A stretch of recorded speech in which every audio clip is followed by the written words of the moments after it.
tarde a todos. Essa história aqui sobre o que são sistemas de arquivos indeléveis é um trabalho que eu estou envolvido há uns 3 ou 4 anos, na procura de montar certos servidores de dados bastante robustos, inclusive contra ataques de ransomware. Então a gente andou pesquisando algumas coisas e parte dessa pesquisa está falada aqui. Bom, aqui primeiro vamos começar com alguma coisa de bom humor. Aí tem uma tira chamada Vida de Suporte, acho que muita gente da área conhece, né? Então a historinha vai lá, olha, o seu computador foi atacado por um ransomware, patatá, perdeu todos os arquivos e tal. Aí a moça está desesperada e fala, nesse arquivo estão vários dos meus trabalhos, planilhas, trabalho que tem que entregar agora tal. Aí de repente cai a ficha e ela fala, ó, tô 50 aqui, fica de bico calado. Certo? Bom, então primeiro capítulo, o pesadelo não acabou. Há 3 anos eu falei sobre esse assunto em Uberlândia, no GTS 27, e de lá para cá as coisas não mudaram tanto quanto seria bom, né? Os ataques de sequestro de dados ainda acontecem. O trabalho foi esse, né? Ransomware, backup e outras medidas preventivas. Esse continua, de certa forma, o trabalho do GTS 27, e continua com a mesma mensagem. Quer dizer, é uma área em que vale muito mais a pena a prevenção, porque o remediar pode ser ou caro ou perto do impossível, né? Então, ainda na parte de motivação, né? Por que me deu na telha escrever esse negócio, fazer esses troços? Foi uma conversa com um gerente de TI de uma empresa para a qual a gente dá consultoria no café.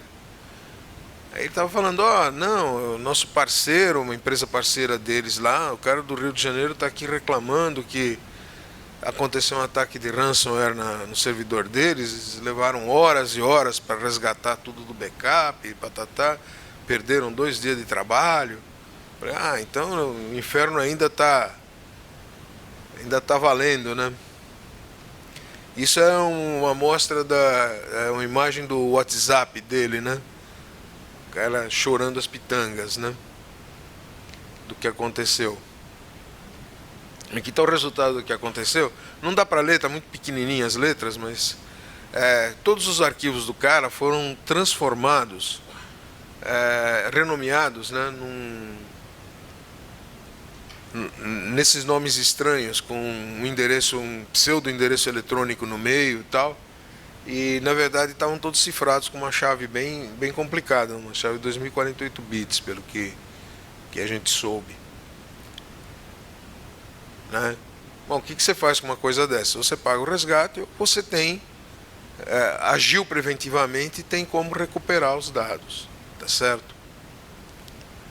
Então o resumo da história é essa. Ainda está solta. Quer dizer, ainda é um perigo real, ainda existe. Existem até tem aparecido novos programas de sequestro. Depois de feito o estrago, a recuperação pode ser quase impossível. Em alguns casos não é nem mais possível pagar o resgate, porque a quadrilha que operava o negócio já foi presa, já está fora de circulação, você não tem nem para quem recorrer. Mas os vetores de infecção ainda continuam à solta. Então ainda tem gente que baixa coisa que não devia, que abre e-mails que não devia, etc. Então a única saída, ou a melhor saída, ainda é a prevenção. Tá? Então, vem o capítulo 2, que é onde é que entra sistema de arquivos, porque eu estava falando no título nosso, sistema de arquivos indeléveis, né? Onde é que entra o sistema de arquivos nessa história toda? Bom, tipicamente no ambiente corporativo, dificilmente a gente tem os dados morando nas estações de trabalho. Os dados principais da empresa são compartilhados entre várias pessoas. E isso é feito através de servidores. Então, normalmente, os dados mais sensíveis eles moram em servidores e são acessíveis pela rede. Um programa numa estação de trabalho invadida, quer dizer, um agente de ransomware, um agente que vai cifrar os arquivos, ele vai rodar como usuário daquela estação. Então ele tem todas as autorizações para alterar os arquivos que são acessíveis para esse usuário. Então, do ponto de vista simplesmente de autenticação e autorização, você não está violando absolutamente nada, tá certo? E eles vão acabar sendo cifrados como se fossem arquivos locais. O sistema de arquivos, na verdade, ele é uma camada de abstração que esconde do usuário como é que o armazenamento de dados é realmente feito. E esconde isso na forma de uma estrutura hierárquica, que é um espaço de nomes que contém pastas e arquivos, tá certo? Mas ele contém muito mais coisa, em geral, ele pode conter muito mais coisa. E de acordo com a maneira como o sistema de arquivos é construído, essa muito mais coisa pode nos ajudar a recuperar os dados que foram danificados pelo ransomware. Um outro componente que é comum nos sistemas operacionais modernos é o sistema de gerenciamento de volumes. Ele também tem pode ter um papel bastante importante na prevenção de desastres desse tipo provocado pelo ransomware. O sistema de gerenciamento de volumes, ele funciona entre o sistema de arquivos propriamente dito e o armazenamento. Tá? Cria uma nova camada de abstração, que são os chamados volumes lógicos. Né? Em alguns casos, por exemplo, no BTRFS ou Btrfs, no ZFS, por exemplo, o sistema de arquivos e o sistema de gerenciamento de volumes não tem uma fronteira muito bem definida. Quer dizer, o mesmo software cuida das duas funcionalidades. Tá? Em outros sistemas não é o caso. Você tem um sistema de arquivo que só mexe com arquivos, você tem um sistema de gerenciamento de volumes que só mexe com volumes. Tá?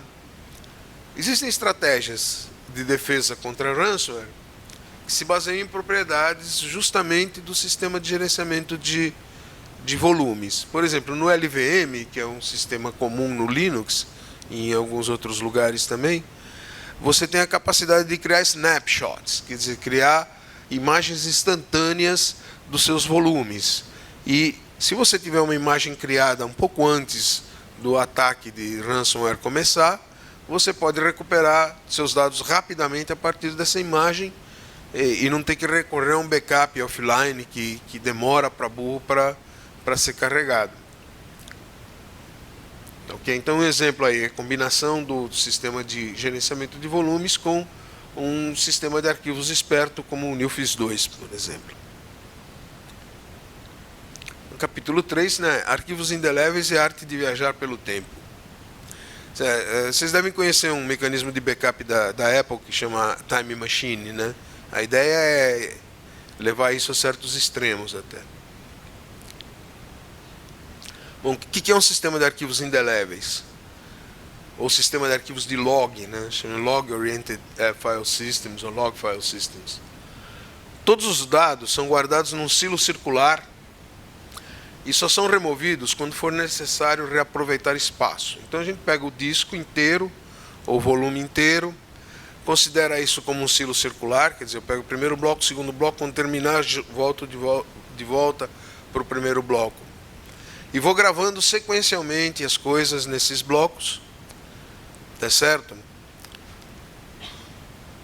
Conforme a necessidade. Se eu precisar depois reciclar coisas, as coisas mais antigas podem ser reaproveitadas, aí você perde uma parte da memória da coisa. Quer dizer, não é tão indelével assim também, né?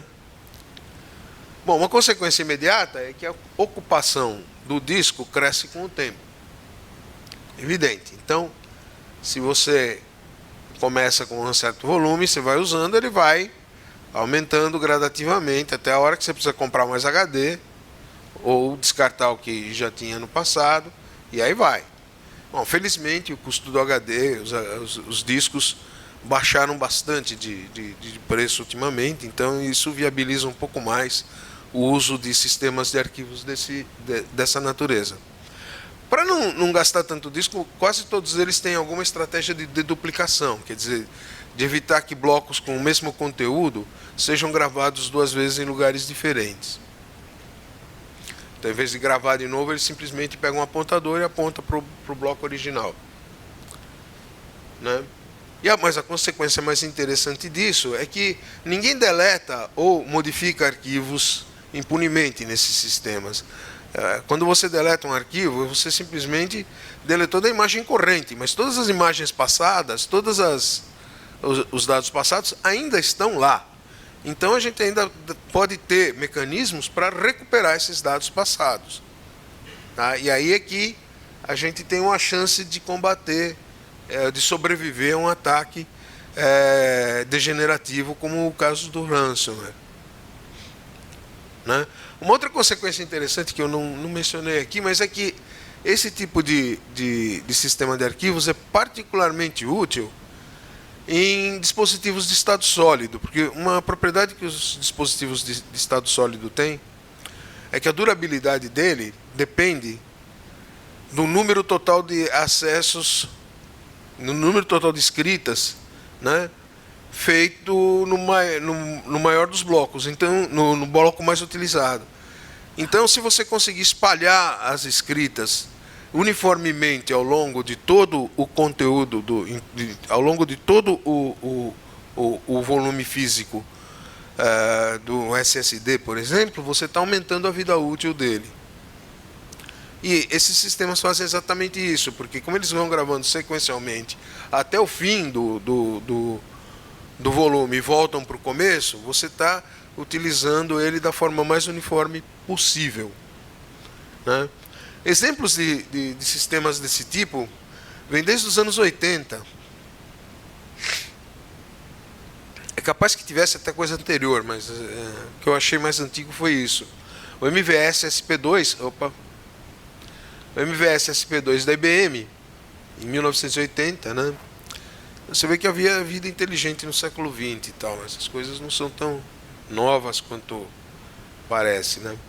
O Plan9 Fossil é um sistema de arquivos desse tipo com silo circular, só que ele tem um gerenciador de volumes próprio e um gerenciador de operações remotas em rede próprio também, quer dizer, um super armazenador completo num pacote só, bem complicadinho. Aliás, tudo que veio do Plan9 é meio complicadinho, né? É de 2002. Em 2005, o pessoal da NTT, para resolver problemas internos próprios deles, de tarifação de telefone e outras coisas assim, criaram um módulo do kernel do Linux chamado NeoFIS2, um sistema de arquivos para o Linux. Pelo que eu sei, já foi portado para algumas versões de BSD também, que tem características bastante interessantes. Ele utiliza checkpoints. A cada tantas transações ele cria um checkpoint e você pode recuperar a imagem de como o disco estava no momento da criação de cada um dos checkpoints. Tipicamente isso a gente vai ver mais para frente, tal. E uma coisa que é uma novidade, ainda não está acredito que ainda nem esteja dentro da distribuição usual do kernel, que é o NOVA da Universidade da Califórnia em San Diego, que é de 2017, ou pelo menos o primeiro paper importante sobre ele foi publicado nessa data. Falar um pouco do NeoFIS2, que é algo que eu tenho um pouco mais de familiaridade, a gente vem usando ele há vários anos para servidores de arquivos, né, para dizer que em casa de ferreiro o espeto é de pau. O nosso principal servidor de arquivos da empresa roda NeoFIS2, né? Ele funciona com um log circular, tem um garbage collector que é seletivo. Você pode programar uma política, por exemplo, dizer assim, olha, coisas mais velhas do que tanto tempo podem ser recicladas, tá? Ou você pode rodá-lo manualmente também. Os pontos de controle são gerados a cada poucos blocos modificados, tipicamente 5, 6 blocos modificados, ele insere um ponto de controle, tá? O que significa que às vezes no mesmo segundo você tem vários pontos de controle. Isso dá uma granularidade de tempo impressionante, né? Qualquer ponto de controle pode ser convertido num snapshot, quer dizer, ele pode ser montado como o sistema de arquivos original, como um namespace completo, com todas as pastas e arquivos que estão lá dentro. O único drawback é que ele só pode ser montado em read-only. Tá? Isso pode dificultar a recuperação dos arquivos, mas a gente vai ver uma estratégia que, mesmo com montagem em read-only, só de leitura, né, você ainda pode recuperar uma imagem funcional dos teus arquivos em pouquíssimo tempo, que é um outro truque que os sistemas operacionais modernos oferecem, né? E como todo log-based file system, ele é um notório devorador de disco, apesar de ter algum esquema de duplicação e coletor de lixo. E uma coisa que mais nos atrapalhou no uso dele é que ele não suporta as ACL POSIX, né? Tem um patch para isso também, mas quando eu tentei usar, a única coisa que eu ganhei foi um kernel panic. Então, vai usar software experimental para você ver o que é bom, tá certo? Então isso aqui é um utilitário auxiliar, né, do UserSpace para operar o UniOffice 2, que é o list checkpoints. Isso é um exemplo real, é o nosso servidor de arquivos, que a gente chama de REPL. Ele foi criado em 2015, né?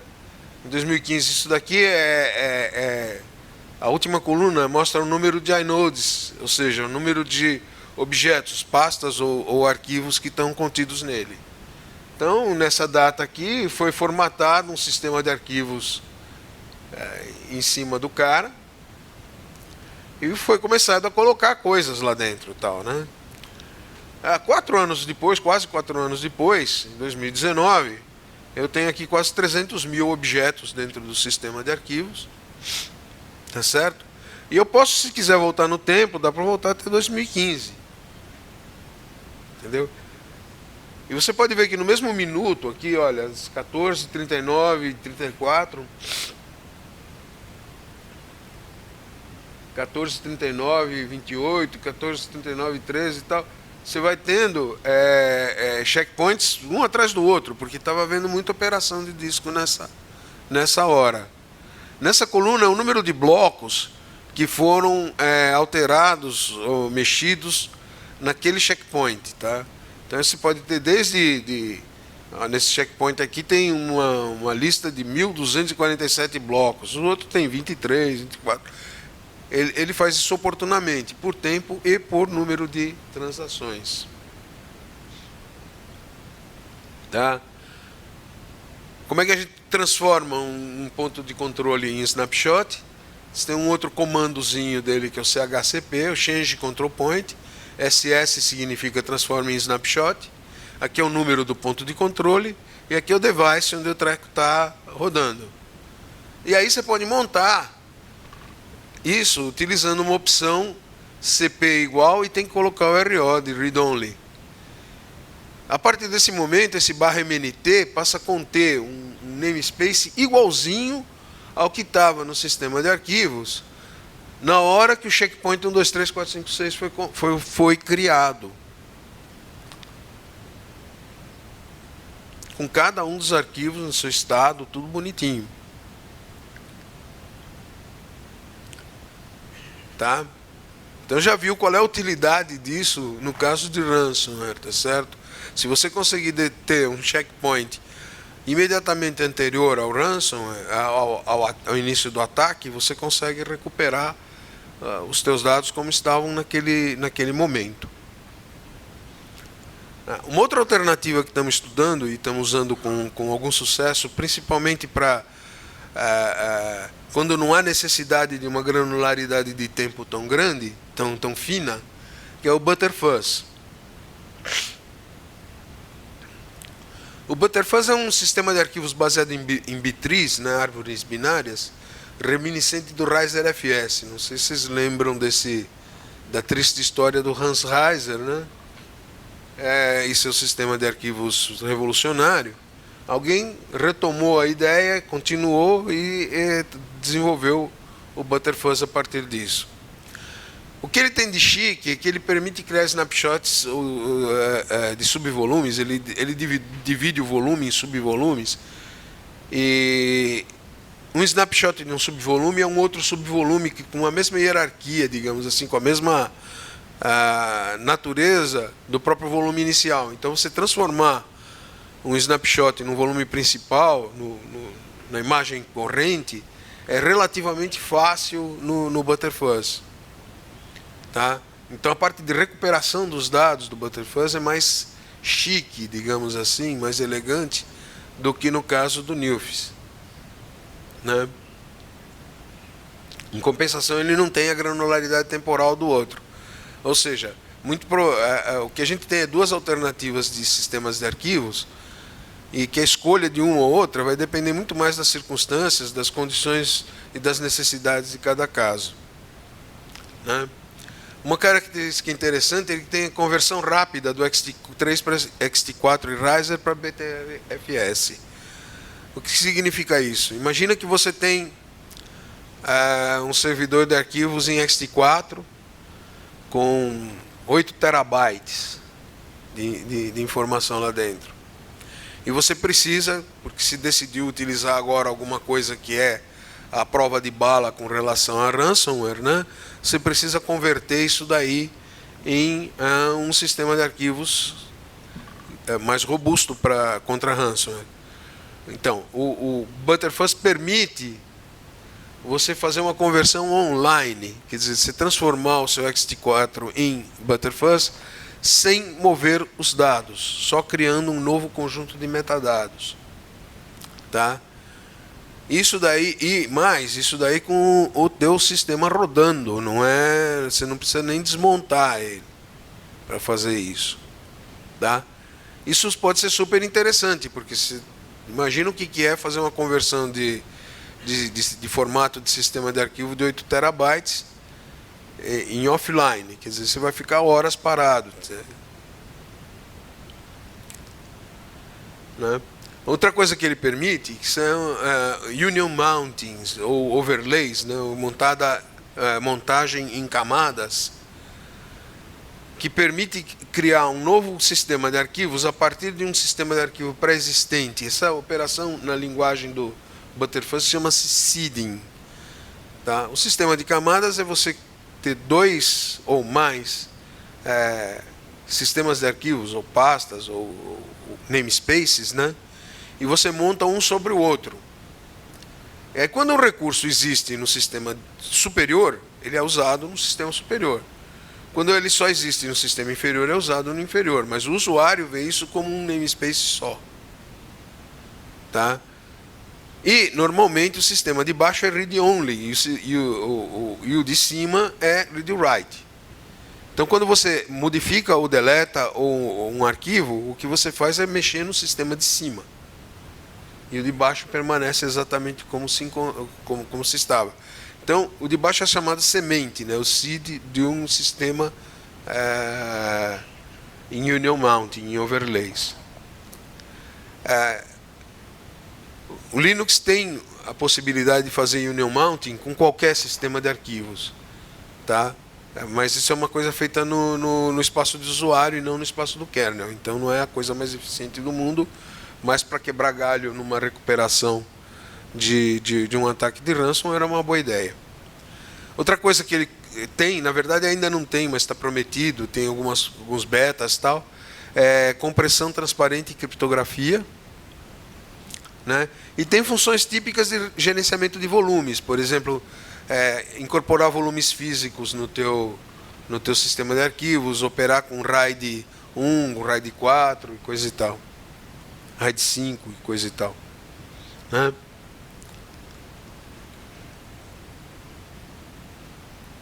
Okay. Bom, e outra coisa é o LVM, o Sistema de Gerenciamento de Volumes, que é bastante utilizado, vem desde lá do tempo é da RS6000 da IBM lá, aquela tranqueira. Né? Então o LVM, o que, que ele tem? O que, que ele faz basicamente? Ele tem um conjunto de volumes físicos e ele mapeia isso num conjunto de volumes lógicos que não tem nada a ver com a cara do sistema de volumes físicos.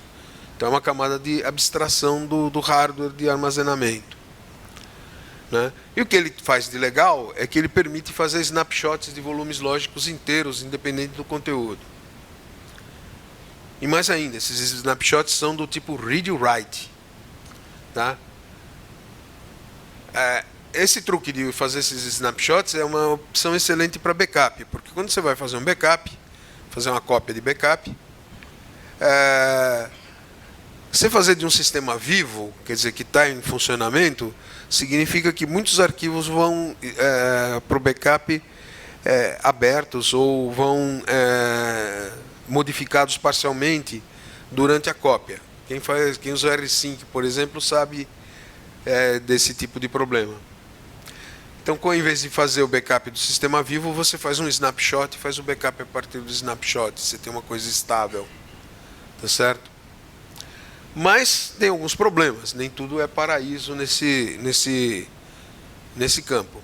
Os snapshots eles aumentam a carga do sistema, pois a cada bloco modificado do volume original, o bloco anterior é reescrito no snapshot. Quer dizer, na verdade ele não é reescrito, ele é movido para o snapshot, mas isso causa um impacto em performance, o que significa que você pode ter um número limitado de snapshots antes do teu sistema começar a degradar o desempenho. Ao contrário, por exemplo, do Butterfuzz, você pode ter centenas de snapshots que não tem problema nenhum. Tá? Então isso causa um limite no número de snapshots. Então se você for fazer uma estratégia de defesa do ransomware baseado no LVM, você tem que levar isso em conta. Que você vai ter um limite no número de snapshots e que você vai ter que deletar snapshots mais antigos para criar os mais recentes. Então o tempo entre o mais recente e o mais antigo e o tempo de detecção de um ataque passa a ser um parâmetro vital. Tá? E uma coisa que é um pouquinho chata é que ele não permite um snapshot de um snapshot. E se ele permitisse isso, essa outra restrição não existiria, mas ele não permite. Então vamos ver os meios de prevenção comparados. Quer dizer, como é que a gente se previne contra o ataque de ransomware em cada um dos casos. Vamos supor que eu estou usando o sistema de arquivos Nilfisk 2. Tá certo? O que eu preciso fazer? Absolutamente nada. Ele gera os pontos de controle, os checkpoints, automaticamente. Tá? Então, instala Nilfisk 2 e vai dormir, porque está tudo bem. No Butterfuzz, a gente precisa criar os snapshots periodicamente e explicitamente. Não tem um mecanismo automático de criação. Mas você pode colocar isso num crontab e também é tranquilo. No LVM, você também vai fazer exatamente a mesma coisa. Vai criar os snapshots a partir de um procedimento periódico, no crontab. Mas tem que se preocupar, como eu disse, em remover os snapshots mais antigos para evitar a degradação do desempenho do sistema de armazenamento de uma maneira geral. Tá? E a observação importante, vale para o Butterfuzz, vale para o LVM, que a periodicidade de criação dos snapshots deve garantir que pelo menos um tenha sido criado antes do ataque. Então você tem que ter uma capacidade de detecção de um ataque em andamento, tá certo? E não deletar coisas que não deve deletar. Eu sei que estou sendo atacado, eu tiro meu servidor do ar o mais rápido possível para garantir que eu ainda tenho snapshots bons disponíveis. Né? Aqui o procedimento de recuperação após o ataque. No caso do Nilfisk 2, sem overlays. Quer dizer, só o Nilfisk 2 sem recorrer a nenhum outro truque. A primeira coisa que a gente tem que fazer é remover todos os arquivos cifrados da imagem corrente. A segunda coisa é copiar os arquivos removidos do último ponto de controle anterior ao ataque. De acordo com a quantidade de arquivos que foram corrompidos, isso pode demorar. Tá? A gente, já tivemos um caso assim num cliente nosso tal, que foram 3 horas e pouco de R5 rodando loucamente até colocar o sistema colocar os arquivos do cara em ordem. Mas colocou. Agora, dá para dar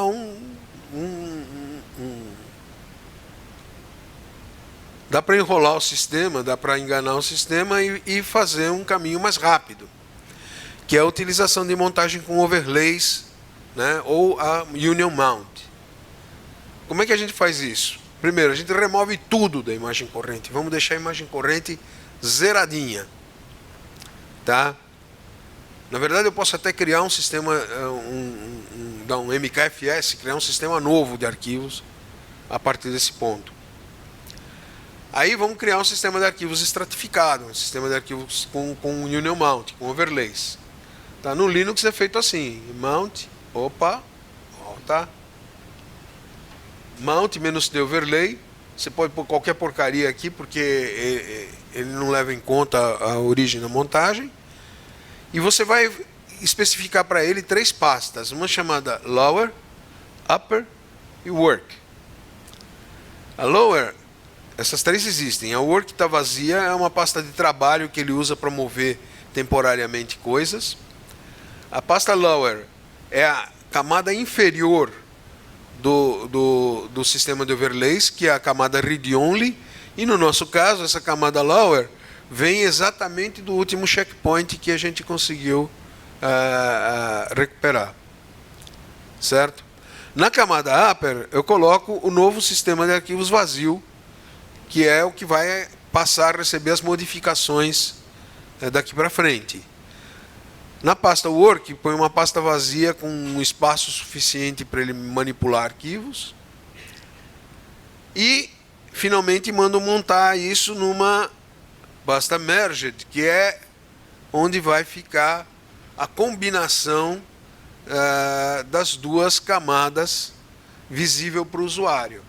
O que o usuário vai ver é, como a pasta de cima, a camada de cima está vazia, inicialmente o que o usuário vê é o conteúdo da camada de baixo. Mas conforme ele for modificando os arquivos, eles vão sendo escritos na camada de cima. Está claro essa ideia? Espero que sim.